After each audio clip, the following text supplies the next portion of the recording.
The Battle of Navarino was a naval battle fought on 20 October 1827, during the Greek War of Independence, in Navarino Bay, on the west coast of the Peloponnese peninsula, in the Ionian Sea. An Ottoman armada, which, in addition to imperial warships, included squadrons from the islets of Egypt, Tunis and Algiers, was destroyed by an allied force of British, French and Russian vessels. It was the last major naval battle in history to be fought entirely with sailing ships, although most ships fought at anchor. The Allies' victory was achieved through superior firepower and gunnery. The context of the three great powers' intervention in the Greek conflict was the Russian Empire's aggressive, long-running expansion at the expense of the decaying Ottoman Empire. Russia's ambitions in the region were seen as a major geostrategic threat by the other European powers, which feared the disintegration of the Ottoman Empire and the establishment of Russian hegemony in the eastern Mediterranean. The precipitating factor was Russia's strong emotional support for the fellow Orthodox Christian Greeks, who had rebelled against their Ottoman overlords in 1821. Fearing unilateral Russian action in support of the Greeks, Great Britain and France bound Russia by treaty to a joint intervention which aimed to secure Greek autonomy whilst preserving Ottoman territorial integrity. The powers agreed, by the Treaty of London, to force the Ottoman government to grant the Greeks autonomy within the empire and dispatched naval squadrons to the eastern Mediterranean Sea to enforce their policy. The naval battle happened more by accident than by design as a result of a maneuver by the Allied Commander-in-Chief, Admiral Edward Codrington, aimed at coercing the Ottoman commander to obey Allied instructions. The sinking of the Ottomans' Mediterranean fleet saved the fledgling Greek Republic from collapse, but it required two more military interventions, by Russia in the form of the Russo-Turkish War of 1828-9 and by a French expeditionary force to the Peloponnese to force the withdrawal of Ottoman forces from central and southern Greece and to secure Greek independence. Background: the Ottoman Empire. The Ottoman Turks had conquered the old Greek-controlled Byzantine Empire during the 15th century, taking over its territory and its capital, Constantinople, and becoming its effective successor state.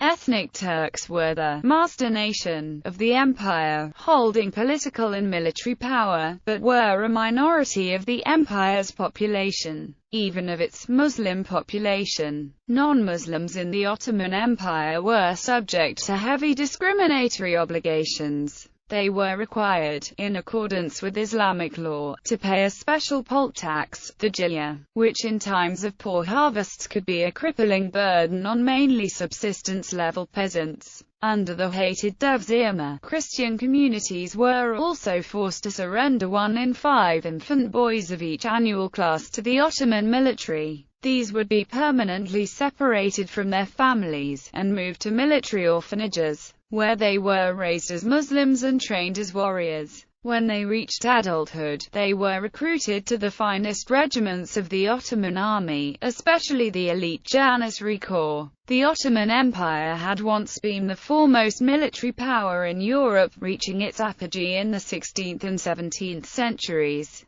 when it posed a serious threat to Christian Europe. Its armies overran the entire Balkan Peninsula and Greece, and reached the borders of Austria, laying siege to Vienna twice. Its fleets dominated the Mediterranean Sea. However, the Ottomans had gradually fallen behind the other European powers as they failed to modernize their political institutions, economic system and military forces. During the 18th century, the Ottoman Empire steadily lost territory in Eastern Europe to the neighboring Austrian and Russian empires. By the start of the 19th century, the Ottoman Empire was the most economically backward and militarily weak of the great powers. But its territory, even after the continuous retreats, remained vast and strategic. It encompassed the Balkans, Anatolia, and all the Arab lands from Persia to Morocco. The latter were seen by London as having crucial geostrategic significance as they constituted the link between the Mediterranean and Britain's empire in India. The Greek Revolt in 1821, Greek nationalists in the Romanian principalities and in the Peloponnese and the Aegean Islands launched a series of uprisings against the Ottoman Empire, aiming to liberate ethnic Greeks from 3 centuries of Ottoman rule. The Ottoman government responded with a determined effort to defeat the rebellion. For the Ottoman government, Greece was a core province. Its loss could not be contemplated, unlike other regions such as the Romanian principalities and Serbia, which were considered peripheral vassal states. The fear of the Ottoman Sultan, Mahmud II,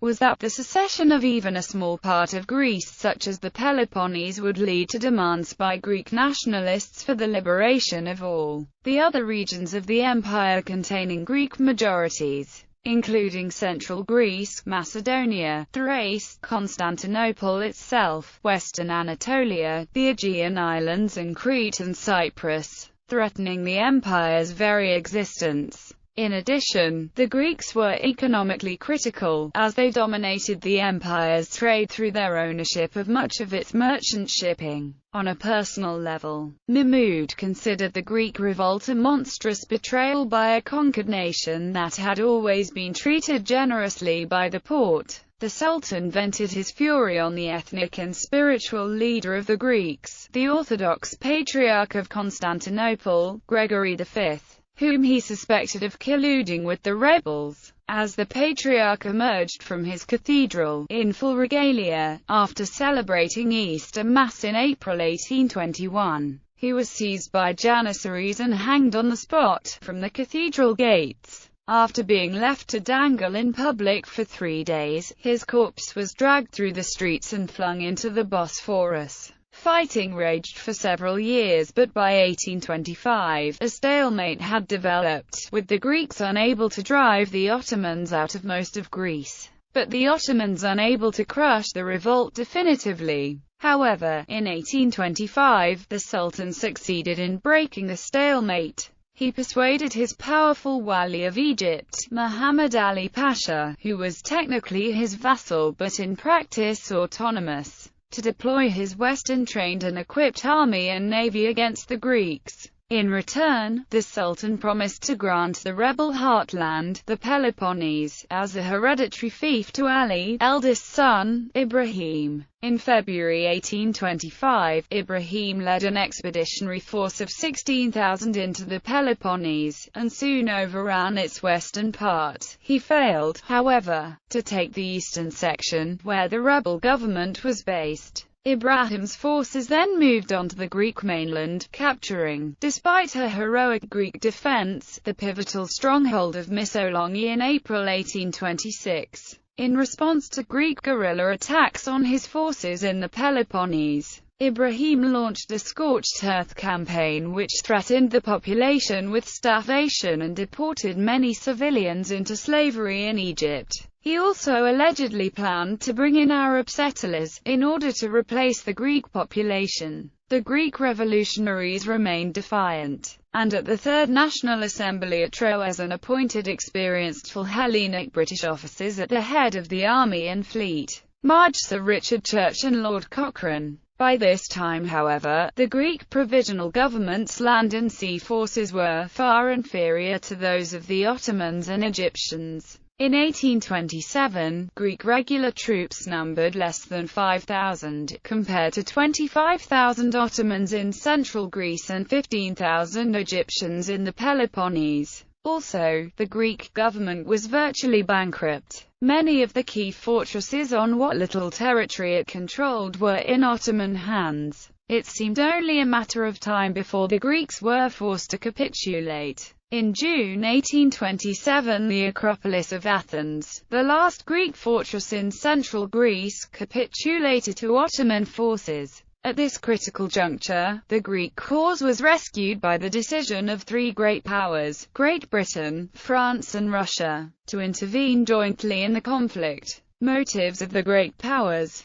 Post-Napoleonic Europe. The Greek Revolution took place in the aftermath of the Napoleonic Wars, which ended in 1815. The victorious Allied powers were determined to prevent any repetition of the subversive chaos caused by the French Revolution, and by Napoleon's subsequent attempt to export it to the rest of Europe. At the Congress of Vienna was born the conservative order, the principle that the legitimate monarchies of Europe should be inviolable, in both their constitution and territory. The new order was to be defended against all by the great powers acting in concert, after negotiations at periodic conferences. This process became known as the Congress system. The Greek Revolution presented the conservative order with its first significant challenge. Prima facie, the Greek Revolt was a violation of its basic principle, as it involved a revolt against an established monarchy and an attempt by a part of its territory to secede. This was certainly the position adopted by the two chief architects of the Congress system, British Foreign Secretary Viscount Castlereagh and Austrian Chancellor Prince von Metternich. But the Russians contended that the principle did not apply to the non-Christian, Asiatic, Ottoman Empire.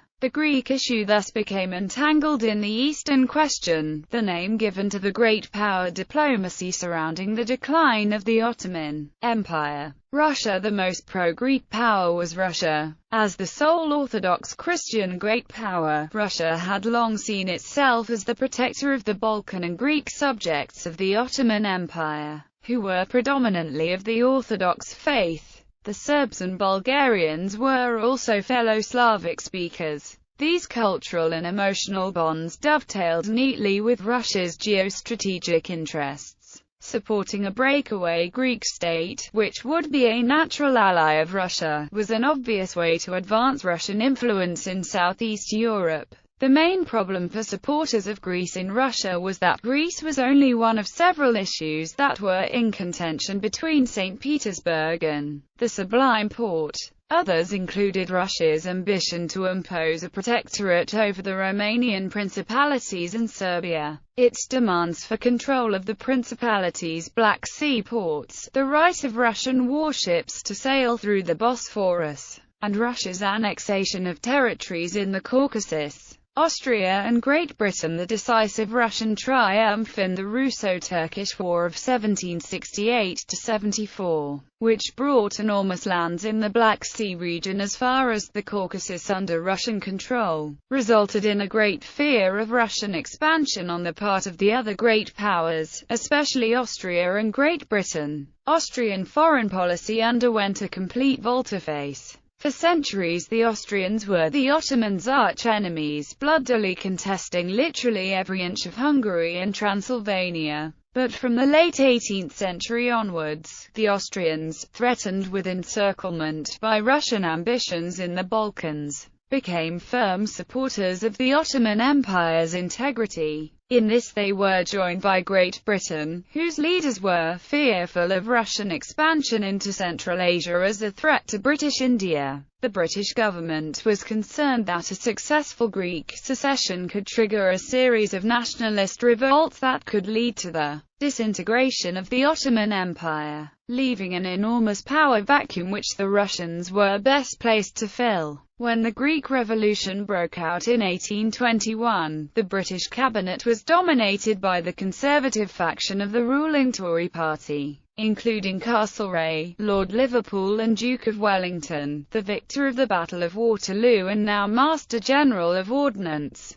These men were resolute supporters of Ottoman territorial integrity. France. The French government's involvement had somewhat confused motives. France's defeat in the Napoleonic Wars had confirmed Britain's naval supremacy in the Mediterranean. The guiding motive of French policy in the Mediterranean thus remained the same as Napoleon's had been before 1815, to challenge Britain's hegemony, but this time by diplomacy rather than by war. As Napoleon had done with his expedition in 1798, the French government focused on Egypt, France had equipped and trained a modern army and navy for Muhammad Ali Pasha's regime, a policy viewed with intense suspicion by London. It was felt that a likely consequence, intended or not, was Egyptian secession from the Ottoman Empire. The Paris government also adopted in the Mediterranean, almost on principle, policies opposed by London, such as favoring great power intervention in the Greek conflict. Inconsistently, however, Paris shared London's concern about Russian expansionism and also supported, at least formally, Ottoman territorial integrity. European public opinion, despite their lack of enthusiasm for the rebellion, the British and French governments were under mounting pressure from their home public opinion to assist the Greeks. Whatever the geostrategic implications of their revolt, the Greeks, in the eyes of most Britons and Frenchmen, were gallant Christian fighters struggling to free themselves from a corrupt and oppressive Islamic tyranny. In an era when nationalism was inextricably linked to liberalism, the Greek insurgency became a rallying cry for liberals all over Europe, and especially for French liberals, whose political action at home were severely restricted by the Bourbon monarchy restored to power by the Allied powers in 1815. Both London and Paris hosted powerful full Hellenic committees, supported by prominent and wealthy personalities, such as the Romantic poet Lord Byron in England and the writers Chateaubriand and Victor Hugo in France. The committees raised large sums of money for the Greek revolutionaries, agitated in the press and equipped and dispatched hundreds of volunteers to fight in Greece. Popular pressure for intervention intensified after Ibrahim Pasha's brutal invasion of the Peloponnese. The atrocities committed by his forces, loudly advertised and greatly exaggerated in the liberal press, sparked a furore throughout Europe. Ibrahim was denounced in the French press as le sanguinaire. This was acutely embarrassing to the French government, which had equipped and trained the Egyptian forces. The Greek Revolt was probably the first occasion in European history when public opinion had a significant impact on great power foreign policy. Strategic considerations. Both the Russian and French governments had to contend with the basic strategic fact that providing naval assistance to the Greeks was not practicable without British consent. Because of Britain's naval supremacy in the Mediterranean, Britain's crushing naval victories over France and Spain in the Napoleonic Wars had turned the Mediterranean into a British lake, closely controlled by a string of strategic bases from Gibraltar to the Ionian Islands, which Britain had taken over from the French in 1815 and were the only part of Greece not under Ottoman rule. This meant that any French intervention was in effect subject to a British veto. But the Russians had an alternative option, beyond Britain's veto, of attacking the Ottoman Empire by land across the Danube.